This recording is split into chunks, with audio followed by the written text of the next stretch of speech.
and today we are talking about motivation topic. Okay, so let's get started. What is motivation?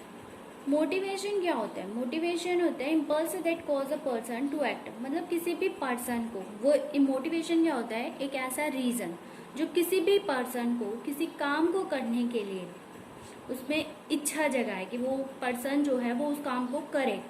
वो reason वो होता है motivation. ठीक है ना. इसकी डेफिनेशन जो है Koontz and according to Koontz and O'Donnell, to motivate is to induce people to act is a desired manner. ठीक है. तो in this video we are studying features of motivation and importance of motivation. ठीक है. Okay, there are six features of motivation. ठीक है. Okay, there are 6 features of motivation. First one is internal instinct. देखो internal instinct क्या होता है? It is a psychological phenomena होता है which generates from within an individual. It is a personal and internal feeling which arises from the needs and wants of a person. मतलब internal instinct क्या होता है? Internal instinct होता है ये एक साइकोलॉजिकल फिनोमिना होता है जो एक इंडिविजुअल मीन्स किसी पर्सन में जो जनरेट होता है उसकी फीलिंग इंटरनल फीलिंग्स के बेस पर, लाइक उसकी ज़रूरतों के बेस पर, उसकी जो भी उसकी वांट्स हैं, नीड्स एंड वांट्स के जो के बेस पर जो एक पर्सन में अराइज होती हैं जो feelings, that is the internal instinct. For example के लिए किसी पर्सन, अगर कोई पर्सन है वो चाहता है कि भाई वो एक कंफर्टेबल हाउस खरीदे, तो उसके लिए उसको क्या करना पड़ेगा? उसको मनी कलेक्ट करनी पड़ेगी. मनी कैसे कलेक्ट करेगा? ऑब्वियसली है काम करके कलेक्ट करेगा. किसी को लग्जरी बाइक चाहिए, तो हर पर्सन की अलग अलग नीड्स एंड वांट्स होती हैं. तो उन नीड्स एंड वांट्स को के बेस पर ही जो उसके अंदर फीलिंग्स क्रिएट होती हैं, ठीक है, उसको काम करने के लिए जो उसको मोटिवेट करती हैं. ठीक है. तो वो होती है आपका इंटरनल इंस्टिंक्ट. नेक्स्ट है आपका गोल डायरेक्टेड बिहेवियर. ठीक है. What is goal directed behaviour? Motivation are directed towards the achievement of certain goals which in turn determine the behaviour of individual. देखो गोल्स क्या होता है? जब कोई पर्सन जो है, हर कोई पर्सन जब एक गोल सेट कर लेता है तो उस गोल को अचीव करने के लिए जो उस गोल को अचीव करने के लिए जो वो मेहनत करता है, जो वो काम करता है, जो तो उसका तो ये होता है गोल डायरेक्टेड बिहेवियर. मतलब motivated person needs no supervision. Motivated person को किसी भी सुपरविजन की ज़रूरत नहीं होती है. मीन्स क्या होता है कि जब एक पर्सन, एग्जाम्पल के लिए मीन्स जब एक पर्सन जो है, मान लो मेरा गोल है कि एनटीए नेट एग्ज़ाम को क्लियर करना. तो अब जब मैंने गोल सेट कर लिया है तो अब मुझे उस गोल को अचीव करने के लिए काम करना है. ठीक है. मीन्स मेहनत करनी है, स्टडी करनी है. तो ये बिहेवियर हो गया. अब जब मैंने सेट कर लिया तो अब कोई बाहर से आके मुझे मोटिवेट नहीं करेगा कि हाँ भाई आपको ये काम करना है, क्योंकि जब कोई बाहर से, तो उस पर हम इतना ध्यान ही नहीं देते हैं. ठीक है. तो ये पर्सनल होता है आपका गोल सेट करना, कि हर एक की नीड्स और वांट्स अलग होती हैं, तो इसलिए हर एक के गोल्स भी अलग अलग होते हैं. हर पर्सन अपना अलग गोल सेट करता है. तो ये होता है goal directed behaviour. Third is positive और नेगेटिव मोटिवेशन. मोटिवेशन जो है वो पॉजिटिव भी हो सकता है, नेगेटिव भी हो सकता है. पॉजिटिव मोटिवेशन क्या होता है? Positive motivation to create an environment which inspire employees to work more and better. Positive motivation होता है जो एम्प्लॉयज़ को ज़्यादा और बेटर तरीके से काम करने के लिए इंस्पायर्ड करता है. ठीक है. एंड ये होता है हमारा पॉजिटिव मोटिवेशन. मतलब लाइक एम्प्लॉयज़ को ऑर्गेनाइजेशन जो है बोनस देती है, उनको इंक्रीमेंट कर देती है, प्रमोशन कर देती है. तो इससे क्या होते हैं? एम्प्लॉयज़ जो है वो अपना काम अच्छे मोटिवेट होता है, वो अपना काम ज़्यादा और अच्छे तरीके से करने के लिए. ठीक है. इसे नेगेटिव मोटिवेशन भी होता है. Negative motivation is seeks to create a sense of fear होता है. मतलब जब आप अपने एम्प्लॉयज़ को डरा धमका के उनसे काम लेते हो तो वो क्या होता है? नेगेटिव मोटिवेशन होता है. लाइक आपने किसी एम्प्लॉयज़ को कोई वार्निंग देकर उससे काम कराया है कि भाई आपको ये काम करना है, नहीं तो आपको हम जॉब से निकाल देंगे. तो ये क्या हो गया? फियर हो गया. ये नेगेटिव मोटिवेशन हो गया. ठीक है. या फिर आपकी रेम्यूनरेशन सैलरी कट कर देंगे या डिमोशन कर देंगे, ये सारे क्या होते हैं, नेगेटिव मोटिवेशन होते हैं।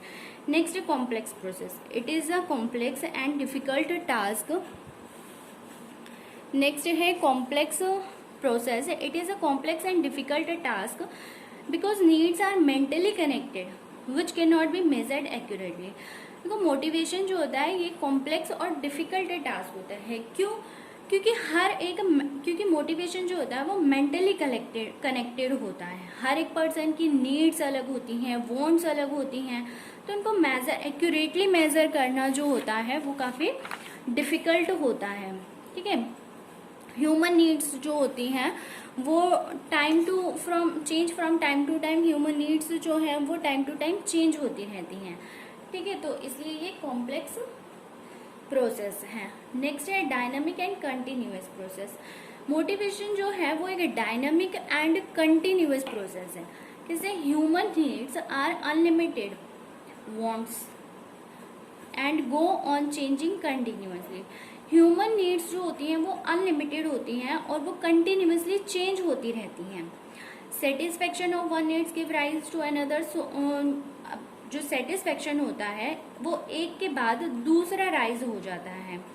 मीन्स फॉर एग्जाम्पल के लिए कि हो सकता है कि आज मेरी ज़रूरत क्या है, कंफर्टेबल हाउस खरीदना, लेकिन जब मैं उस कंफर्टेबल हाउस को परचेज कर लूँगी तो मेरी नेक्स्ट नीड्स अराइज हो जाएगी, नेक्स्ट नीड्स वांट्स अराइज हो, फिर मेरे मन में आएगा कि मुझे एक लग्जरी कार भी चाहिए।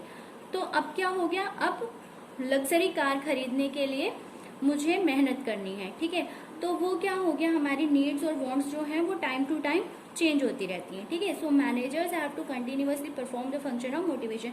तो इसलिए मैनेजर्स को जो है वो कंटिन्यूअसली मोटिवेशन के फंक्शन को करना पड़ता है। मीन्स अपने एम्प्लॉयज़ को कंटिन्यूअसली जो है मोटिवेट करना होता है मैनेजमेंट को, ताकि वो अपने काम को बेहतर तरीके से और अच्छे तरीके से कर सके, ऑर्गेनाइजेशंस के गोल को इजीली अचीव किया जा सके। बिकॉज ऑर्गेनाइजेशन का गोल आज कुछ और है, कल कुछ और होगा। ठीक है, तो इसलिए एंड लास्ट एंड नेक्स्ट है यूनिवर्सल मैनेजरियल फंक्शन।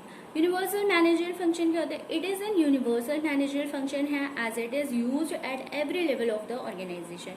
मोटिवेशन जो है वो एक यूनिवर्सल मैनेजरियल फंक्शन है और ये ऑर्गेनाइजेशन के हर लेवल पर यूज़ होता है। अभी टॉप लेवल को अभी अपने टॉप लेवल, मिडिल लेवल और लोअर लेवल, 3 लेवल होते हैं किसी भी ऑर्गेनाइजेशन में। तो टॉप लेवल को अपने मिडिल लेवल को मोटिवेट करना होता है एम्प्लॉयज़ को, और मिडिल लेवल अपने लोअर लेवल के एम्प्लॉयज़ को मोटिवेट करके उनसे काम कराता है। ठीक है, तो ये एक यूनिवर्सल है, हर एक पर्सन को मोटिवेट होना होता है काम करने के लिए, करना पड़ता है मैनेजमेंट को। ठीक है ना, ओके। अब हमें मोटिवेशन की ज़रूरत क्यों होती है, इंपॉर्टेंस क्या होती है मोटिवेशन की, इंपॉर्टेंस ऑफ मोटिवेशन। ठीक है, इंपॉर्टेंस ऑफ मोटिवेशन क्या है, इम्प्रूव परफॉर्मेंस लेवल। मोटिवेशन की ज़रूरत हमें क्यों होती है, अपने एम्प्लॉयज़ के परफॉर्मेंस लेवल को हम इम्प्रूव कर सकें मैनेजर। ठीक है ना, ताकि उनकी एफिशिएंसी को, कार्य करने की क्षमता को उनको बढ़ाया जा सके, इसलिए उनको मोटिवेट कर सके। ठीक है, मोटिवेट किया जाता है। Development of positive attitude, employees के अंदर एक पॉजिटिव एटीट्यूड को डेवलप किया जा सके ताकि वो ऑर्गेनाइजेशंस के गोल को बेहतर तरीके से अचीव करने में हेल्पफुल हो। ठीक है, इसलिए भी मोटिवेशन की इम्पोर्टेंस होती है। इंट्रोड्यूस चेंजेस स्मूथली, ऑर्गेनाइजेशन में किसी भी टाइप का कोई चेंज करना है तो उसको एम्प्लॉयज़ जो हैं वो इजीली एक्सेप्ट कर लें। ठीक है, तो इसलिए भी उनको मोटिवेशन की ज़रूरत होती है। रिड्यूस एब्सेंटीज, जब एम्प्लॉयज़ मोटिवेट होंगे तो ऑब्वियसली उनकी एब्सेंटीज़म अपने आप ही कम हो जाएगी। तो एब्सेंटीज़म को, क्योंकि वो काम करने के लिए मोटिवेट हैं इस लेवल पर, ठीक है ना, मोटिवेट एम्प्लॉय क्या करता है, feel pleasure in performing their work, वो अपने काम को करने में अच्छा गुडनेस महसूस करता है, तो इसलिए वो एब्सेंटी नहीं होता है ऑर्गेनाइजेशन में। तो एब्सेंटीज़म को रिड्यूस करने के लिए भी मोटिवेशन की ज़रूरत होती है। सो स्टूडेंट्स, ये आज हमने कवर किया है features of motivations and importance of motivation. And next video में हम स्टडी करेंगे थ्योरी ऑफ मोटिवेशन। ठीक है, so thank you so much, helpful for you. Please like, share, comment in the comment box and happy learning.